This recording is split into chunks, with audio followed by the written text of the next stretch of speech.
Comece o dia bem informado com a equipe de jornalismo da Verde Vale FM. No ar, Jornal Verde Vale. 6h32. Olá, muito bom dia para você. Hoje, quarta-feira, 9 de agosto do ano de 2023. Estamos começando pela Verde Vale FM, uma emissora do Sistema Verde Vale de Comunicação. Mais uma edição do Jornal Verde Vale. Comigo aqui na bancada, ela, Daliana Oliveira. Muito bom dia. Muito bom dia para você, Wesley. Bom dia para todo mundo que a partir de agora passa a acompanhar o Jornal Verde Vale. E aqui pela 103,7, Jornal Verde Vale, as notícias do dia. Sempre aqui no seu jornal você confere. E a partir de agora, você confere os destaques das últimas 24 horas. Jornal Verde Vale.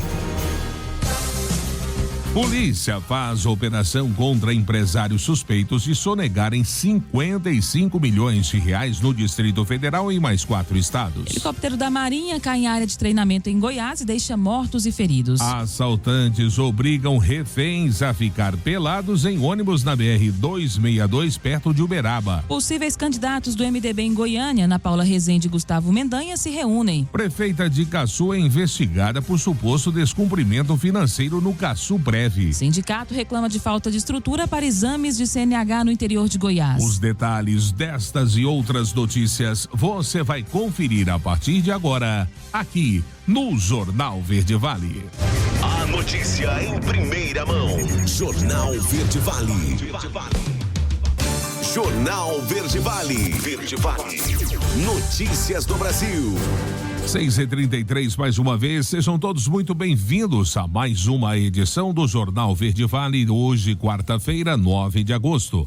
O presidente Lula e os representantes dos 7 países que compõem a Organização do Tratado de Cooperação Amazônica assinaram ontem a Declaração de Belém, documento que consolida uma agenda comum de cooperação internacional. Entre os compromissos firmados pelos países está o de zerar o desmatamento na região. Contudo, não foi definido um prazo único para que todos alcancem a meta. Fazem parte da organização Brasil, Bolívia, Colômbia, Equador, Guiana, Peru, Suriname e Venezuela. No documento, os governantes desses países ressaltaram a urgência de pactuar metas comuns para 2030 para combater o desmatamento, erradicar e interromper o avanço das atividades de extração ilegal de recursos naturais e promover abordagens de ordenamento territorial, além da transição para modelos sustentáveis, tendo como ideal alcançar o desmatamento zero na região. E a relatora do projeto de lei que prorroga a desoneração da folha de pagamento em 17 setores da economia, a deputada Anne Ortiz, afirmou nesta terça-feira que acredita que o governo não vai dificultar a aprovação do texto. A parlamentar tenta aprovar um pedido de urgência e levar a discussão do projeto direto para o plenário. O que há da parte do governo até então é a proposta de deixar a desoneração da folha para uma segunda etapa da reforma tributária. A deputada disse que ainda não foi procurada pelo governo para conversar sobre o tema. Ela e o deputado Alex Manente, vice-líder da Federação PSDB Cidadania, se reuniram nesta terça-feira para tentar decidir um caminho político a ser trilhado. Na Câmara, o relatório foi apresentado e protocolado na Comissão de Desenvolvimento Econômico, em que deve ser analisado hoje, quarta-feira. A proposta tramita de forma conclusiva nas comissões, mas ainda precisaria ser analisada por 4 colegiados.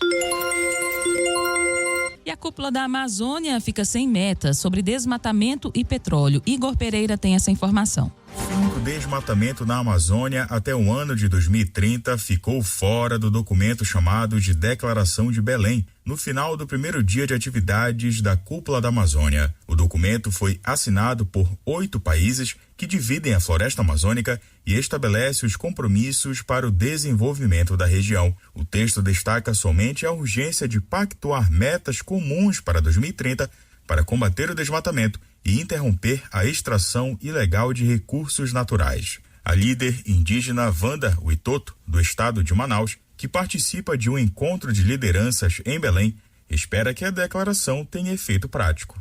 Todo esse discurso que se tem de Amazônia, de desenvolvimento sustentável, ele está em detrimento à morte dos nossos parentes, à invasão dos nossos territórios, porque todo esse discurso sustentável, de base econômica, ela impacta nossas vidas, porque esse desenvolvimento que se pensa para essa região, ela ainda não tem a participação efetiva da população indígena e a gente não participa das tomadas de decisões.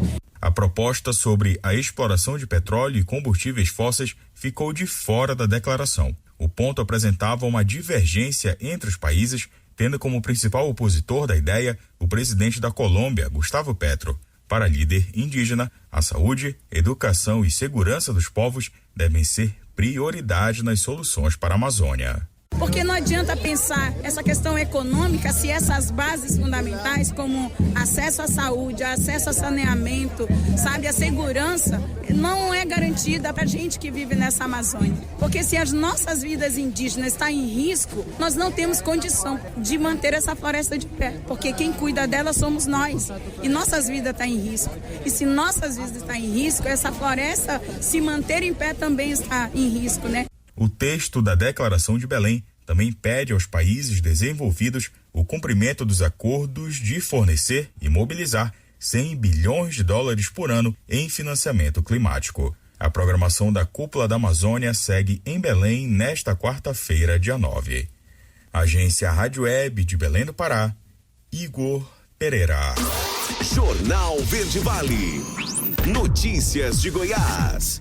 6h38 agora. A Polícia Civil do Distrito Federal deflagrou na manhã desta terça-feira uma operação contra empresários do ramo atacadista suspeitos de sonegarem 55 milhões de reais em impostos no Distrito Federal e em mais 4 estados: Goiás, Bahia, São Paulo e Rio de Janeiro. Os agentes cumprem 22 mandados de busca e apreensão no Lago Norte, Águas Lindas, Águas Claras, Sudoeste e Vicente Pires, no Distrito Federal, além de 4 cidades goianas e uma cidade paulista. De acordo com as investigações, o grupo usava empresas de fachada para emitir notas fiscais frias. Os sócios desses negócios eram laranjas, com padrões de vida que não condiziam com os valores movimentados pelas empresas, de acordo com a Polícia Civil. Com o esquema, segundo a corporação, os verdadeiros donos das empresas lucravam com o não pagamento de impostos. Além disso, os alvos são suspeitos de vender notas fiscais frias em nome das empresas de fachada. Essas notas eram vendidas, inclusive, para concorrentes. A Polícia Civil aponta ainda que, ao não recolher os impostos, as empresas de fachada ficavam com uma dívida que não podia ser cobrada,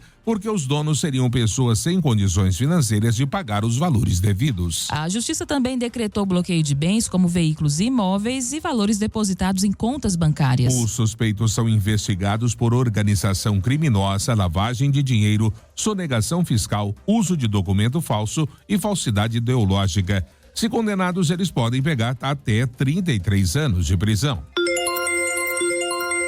E os condutores podem ter 40% de desconto em multas no Detran de Goiás. Saiba como participar ouvindo essa matéria de Jaqueline Moura. Notícia agradou.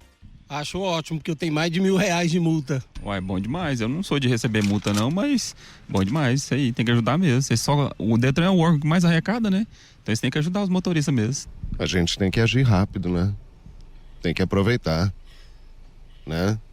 Toda oportunidade para um desconto é bom. O serviço só começa a valer a partir do dia 15 de agosto. E para ter acesso, o condutor e o município devem aderir ao Serviço Federal de Processamento de Dados. Caso contrário, a multa não terá desconto. Para fazer a adesão, o município deve estar integrado no sistema de municipalização do Senatran. Até o momento, 56 cidades estão aptas a receber a adesão.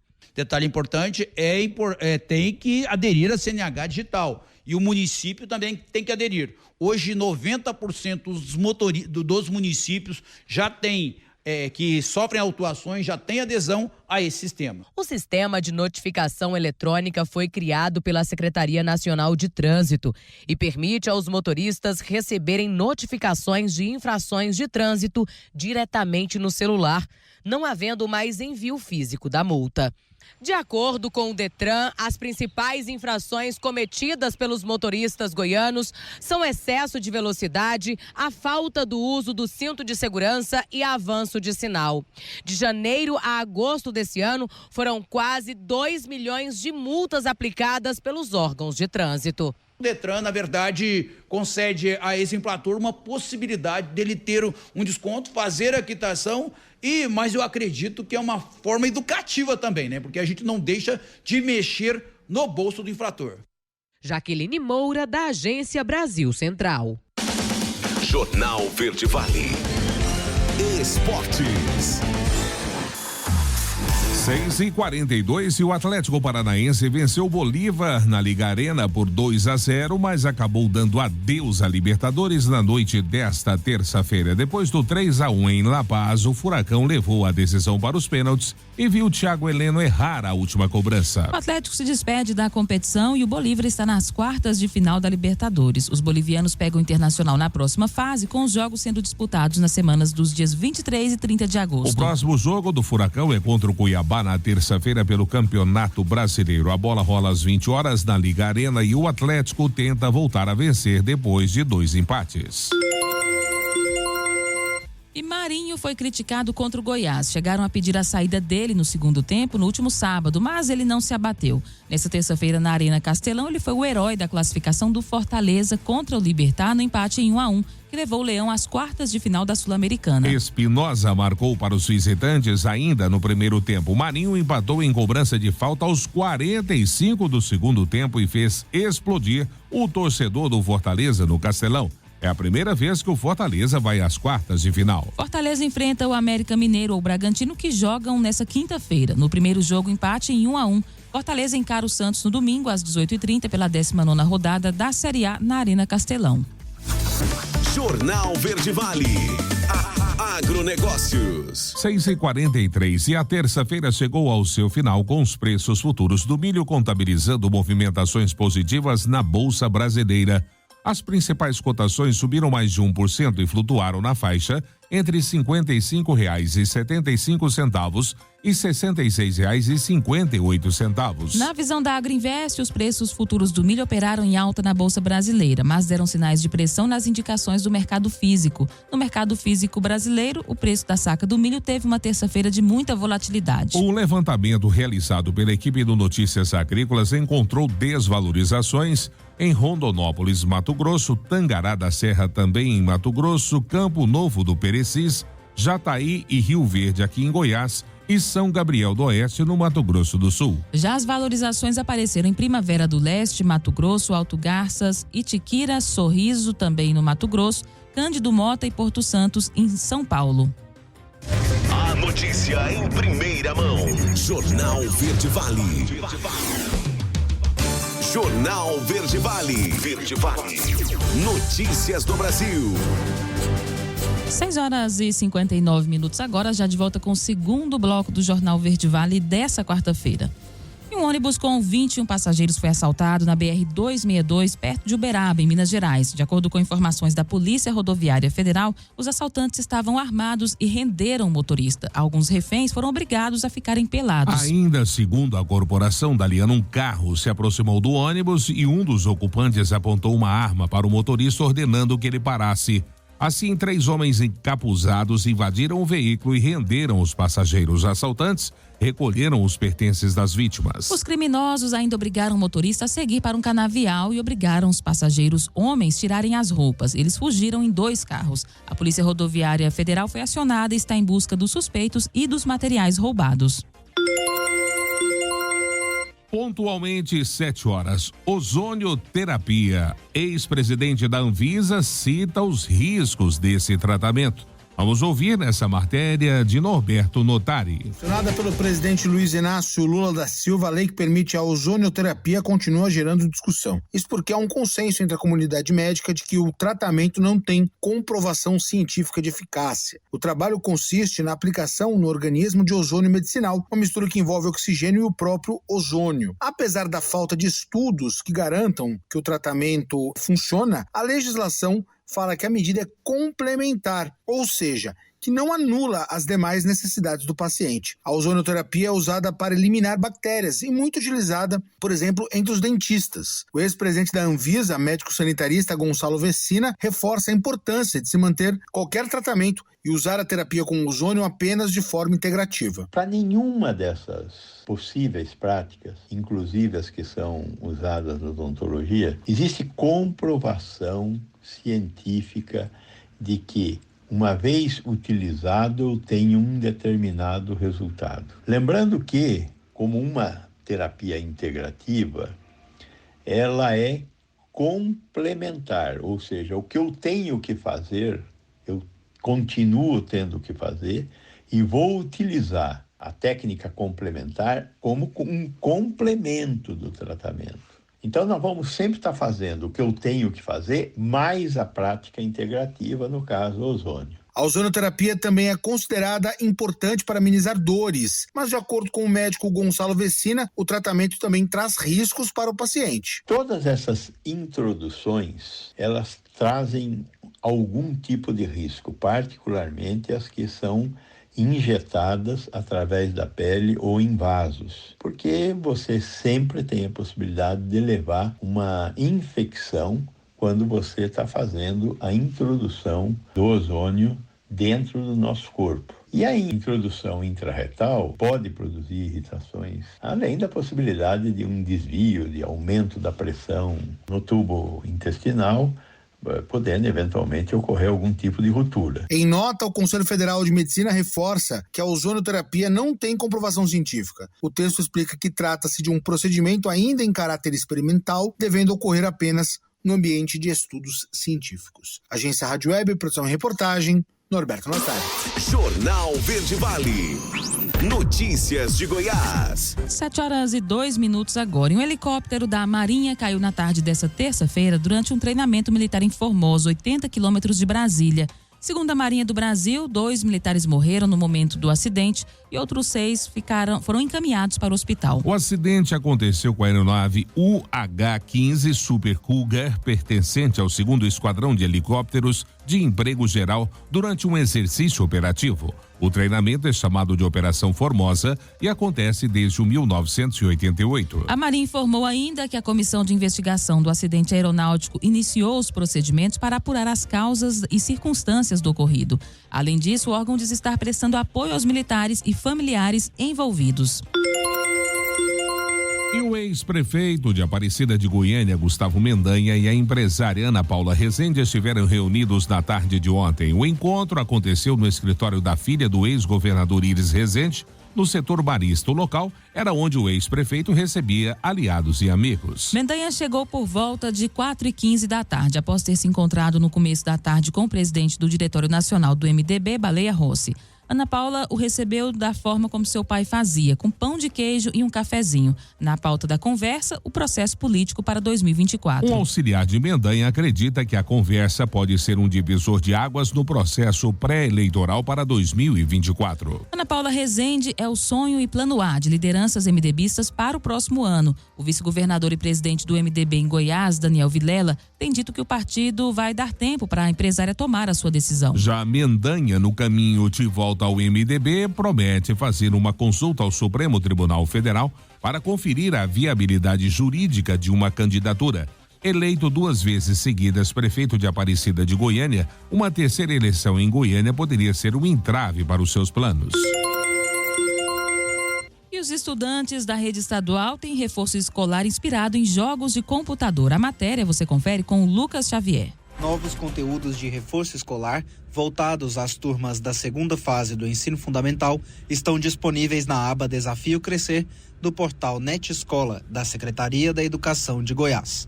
O projeto inédito da rede estadual é uma ação para auxiliar estudantes em tópicos com rendimento considerado insatisfatório. As atividades são virtuais e serão desenvolvidas até o dia 29 de setembro. Foram criadas estratégias a partir da utilização de recursos de mídia, tornando o material mais atrativo. Na página do Desafio Crescer, há aulas, vídeos e desafios divididos em 15 fases, como em um jogo de computador, em que é preciso vencer as etapas, uma a uma. Atualmente, os conteúdos são direcionados apenas às turmas de 9º ano, porém o planejamento é ampliar a proposta para as turmas do 6º até o 8º ano. O Desafio Crescer é produzido em parceria com a Sagres Educa, do Instituto Sagres, e pode ser acessado no site portalnetescola.educação.go.gov.br/login. A iniciativa faz parte do Sistema de Recuperação da Aprendizagem, lançado pelo governo de Goiás em março de 2022, em um cenário pós-pandemia, com o intuito de recuperar e reforçar conteúdos essenciais. De Goiânia, Lucas Xavier, da agência Cora de Notícias. Jornal Verde Vale. Esportes. 7h06 e a mobilização veio das arquibancadas e transbordou para o gramado do Beira-Rio. Os 11 colorados não jogaram sozinhos depois de abrir 2-0 e levar um gol no fim. O Inter devolveu 2-1 no gigante River Plate e garantiu a vaga nas quartas de final da Libertadores nos pênaltis. Os gols saíram com o Mercado e Alan Patrick em 2 bolas paradas, enquanto que Rojas descontou nos acréscimos. Nas penalidades, brilhou a estrela de Sérgio Rocher, mas sem defender e sim para fazer o 9-8 decisivo na noite dessa terça-feira. Solari e Rojas erraram para o River e, de pena, desperdiçou para os colorados. Os duelos entre River e Bolívar pelas quartas de final estão marcados para as semanas dos dias 23 e 30 de agosto. E em um jogo tenso no Maracanã, o Fluminense conseguiu arrancar nos minutos finais a classificação para as quartas de final da Libertadores, com vitória por 2-0 sobre o Argentino Júnior. Os gols foram marcados por Samuel Xavier em um chutaço no ângulo e por John Kennedy, que entrou no fim da partida. Agora o Fluminense aguarda o adversário da próxima fase, que virá do confronto Olímpia e Flamengo e será disputado no Paraguai na próxima quinta-feira. No próximo domingo, o Fluminense volta a campo para enfrentar o Grêmio pelo Campeonato Brasileiro. Depois da vitória na última rodada, a equipe do técnico Diniz está na terceira posição do campeonato com 31 pontos, o mesmo número do vice Flamengo. Jornal Verde Vale. Agronegócios. 7h08 e as projeções para a safra brasileira 23-24 de soja são novamente de recorde de produção. As principais consultorias nacionais, além do Departamento de Agricultura americano, projetam que o país vai colher mais de 160 milhões de toneladas da oleaginosa. Para dar o pontapé inicial em um novo ciclo de sucesso, o projeto Soja Brasil, iniciativa do Canal Rural com a ProSoja Brasil, organizam mais uma abertura nacional do plantio da soja. O evento desse ano está marcado para o dia 29 de setembro, em Jaciara, no sul de Mato Grosso. A propriedade que será palco da ocasião especial é a Fazenda Aimoré, do Grupo Giacomelli. Além do tradicional enfileiramento das plantadeiras para iniciar oficialmente o começo da semeadura da soja, especialistas de toda a cadeia da oleaginosa estarão presentes. Discussões sobre mercado, clima, logística, manejo e desafios da safra que se inicia farão parte do dia. Jornal Verde Vale. Verde Vale. Notícias do Brasil. 7h09. E os brasileiros passam mais de 9h30 por dia em frente às telas. Apenas os sul-africanos ficam mais tempo. Quem tem essa informação é Milena Abreu. 9h32. Esse é o total de tempo que o brasileiro passa diante das telas usando a internet diariamente. Mais de 1/3 do dia olhando para um celular, tablet ou computador. É o que revela um levantamento comparativo feito por uma empresa britânica. Com essa marca, o nosso país ocupa a 2ª colocação em um ranking com 25 nações. Fica atrás apenas da África do Sul, onde os usuários de internet passam, em média, 9h38 em frente às telas todos os dias, 6 minutos a mais que os brasileiros. Em terceiro ficam os filipinos, com 9h14 diários. Outra lista em que o Brasil aparece nas primeiras colocações, em segundo lugar, inclusive, é a que compara a quantidade de plataformas de mídia social usadas por mês. O nosso país somou 8,4 plataformas, sendo Instagram e Facebook as mais populares. Nessa lista, a liderança é da Índia, onde as pessoas usam 8,7 plataformas de mídia social por mês. E com 8,2 plataformas em terceiro, aparece novamente as Filipinas, empatadas nessa lista com os Emirados Árabes Unidos. Da Rádio 2, Milena Abreu. 7h10, último intervalo do Jornal Verde Vale desta quarta-feira e já, no próximo bloco, prefeita de Caçu é investigada por suposto descumprimento financeiro na Caçuprev. E sindicato reclama da falta de estrutura para exames de CNH no interior de Goiás. E além, claro, das notícias locais, com ele, J. Pereira, não saia daí. A gente volta já, logo após o intervalo comercial. Jornal Verde Vale. Jornal Verde Vale. Verde Vale. Notícias do Brasil. 7h19, já estamos de volta com o último bloco do Jornal Verde Vale desta quarta-feira aqui pela Verde Vale FM, uma emissora do Sistema Verde Vale de Comunicação. Olha, a primeira mulher negra a ser ministra do Tribunal Superior Eleitoral tomou posse no cargo nesta terça-feira. A advogada Edilene Lobo assumiu como ministra substituta após a abertura da vaga do ministro André Ramos Tavares, que se tornou titular na corte na classe de juristas no último dia 30 de maio deste ano. A cerimônia lotou a Corte Eleitoral em Brasília. O presidente do TSE, o ministro Alexandre de Moraes, afirmou ser uma grande honra poder dar posse a Edilene Lobo. Edilene nasceu em Itabaiobeiras, Minas Gerais. É doutora em Direito Processual pela Pontifícia Universidade Católica de Minas e mestre em Direito pela Universidade Federal de Minas Gerais. Ela também é professora do curso de Direito da Universidade de Itaúna, atua como docente convidada da pós-graduação em Direito Eleitoral da PUC Minas Virtual e autora de livros e artigos jurídicos.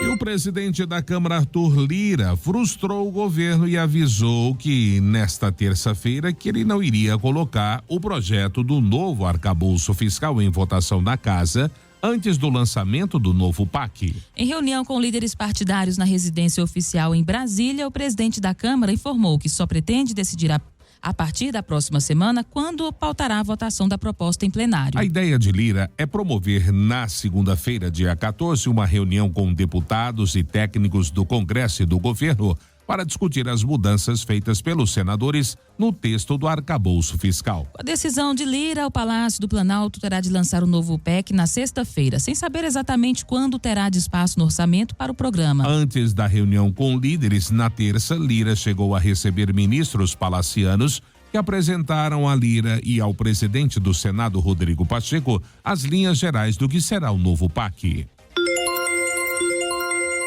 A busca ativa por jovens que deixaram os estudos já ajudou a rematricular mais de 190 mil alunos em todo o país. A matéria é de Milena Abreu. Estima-se que no Brasil, cerca de 2 milhões de crianças e adolescentes de 11 a 19 anos não estão frequentando a escola. Em outras palavras, significam 11 em cada 100 crianças e adolescentes da faixa etária sem a formação educacional adequada. Os motivos para o abandono escolar são diversos, incluindo dificuldades financeiras e dificuldades de aprendizagem, que são os mais comuns. Combater o abandono estudantil é um desafio que, segundo especialistas, deve envolver diferentes setores da sociedade. Desde 2018, por exemplo, o Unicef e a União Nacional dos Dirigentes Municipais de Educação, com o apoio de parceiros, desenvolvem um programa batizado de Busca Ativa Escolar. A iniciativa, que recém completou 6 anos, oferece apoio a municípios e estados para encontrar e rematricular meninos e meninas que estão fora das salas de aula. Mais de 3.500 municípios e 22 estados brasileiros participam da iniciativa. E ao longo desses anos de trabalho, segundo números divulgados pelo Unicef, mais de 193 mil crianças e adolescentes que estavam fora da escola ou em risco de abandono foram encontrados pelo Busca Ativa Escolar e tiveram garantido o direito de aprender.